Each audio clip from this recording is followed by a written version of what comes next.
Chaque après-midi dans Historiquement Vôtre, on s'intéresse bien sûr aux histoires des femmes et des hommes qui ont écrit l'histoire, mais aussi à l'histoire des mots.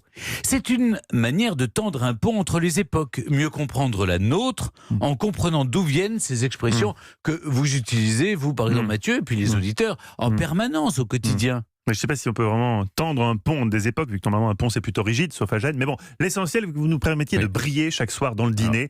Quelle expression décryptez-vous pour nous aujourd'hui, Stéphane ?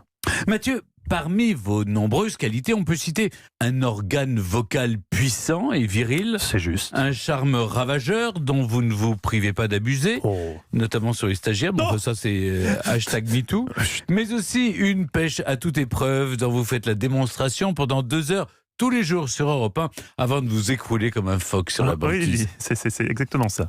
Au fond, pourquoi dit-on avoir la pêche ?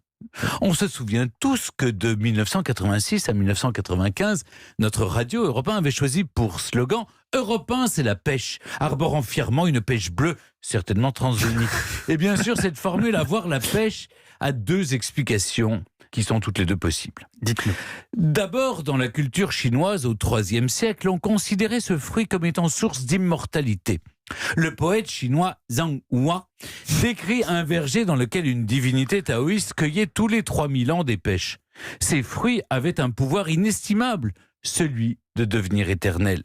Plutôt sympa, la divinité invitait des simples mortels à venir les goûter. Ces derniers devenaient à leur tour détenteurs d'un pouvoir qui fait toujours rêver.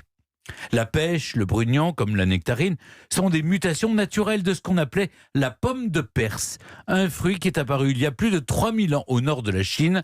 La boucle est bouclée. Avoir la pêche était donc la garantie d'une santé inoxydable. Seconde explication, la boxe.